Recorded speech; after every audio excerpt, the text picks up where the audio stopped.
Okay, so first things first. This coronavirus has a lot of people freaked out. I've got numerous inquiries from people, mostly my clients, who are just on the verge of panic.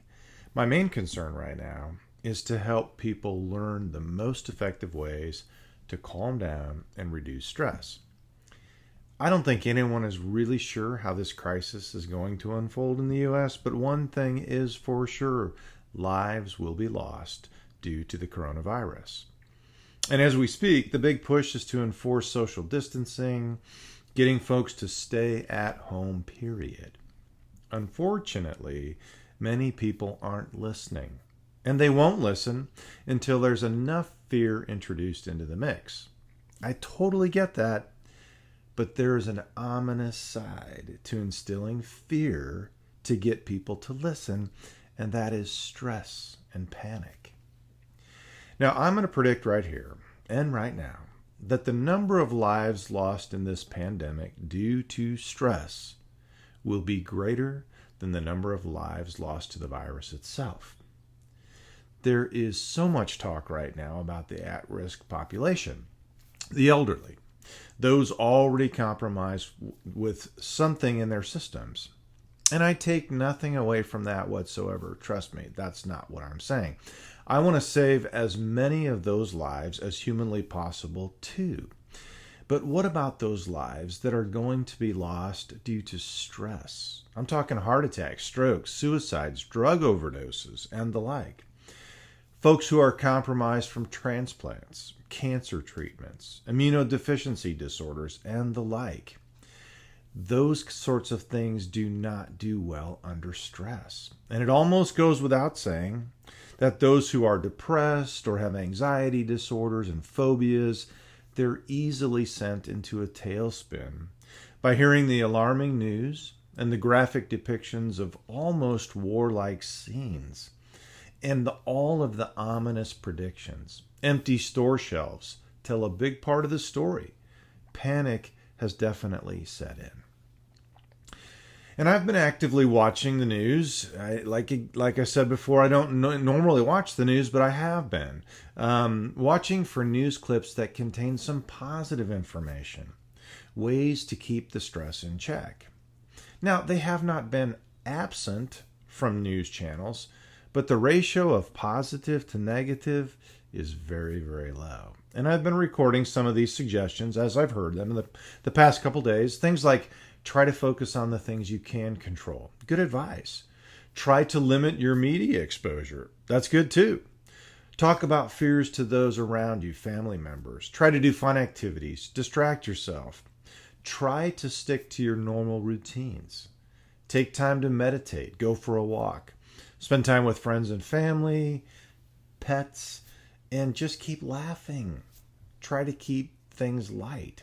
Now, there's plenty of tips out on the internet as well. It didn't take me very long at all to find a really good collection of things you can do in the face of crisis.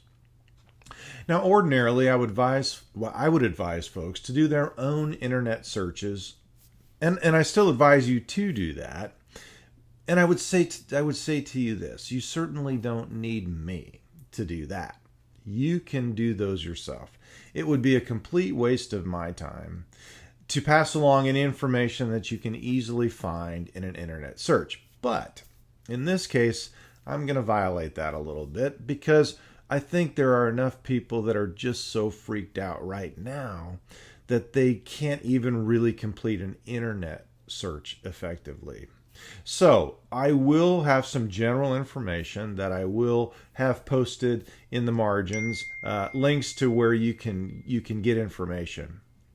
But the real purpose of this series is to not share anything with you that you can already easily find on the internet.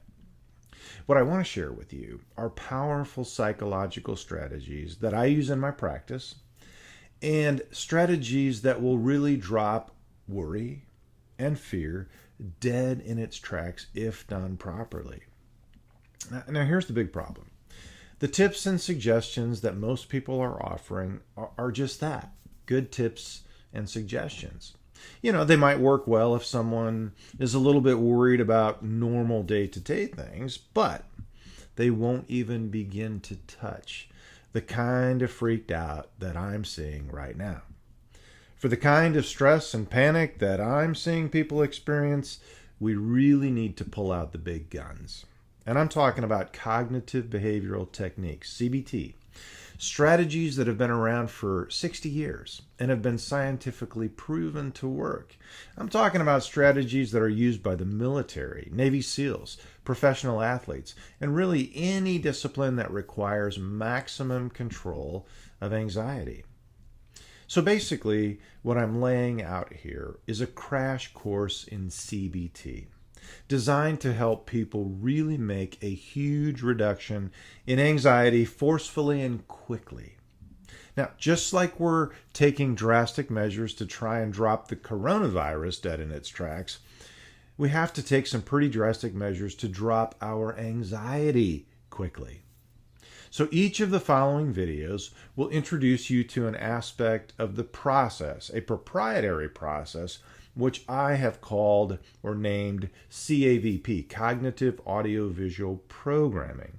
And along with that, instructions as to how to get it done and the rationale for doing such. But that's not going to be enough. Imperative to getting the process integrated into your own life and integrated quickly and effectively, you need to have a good coach.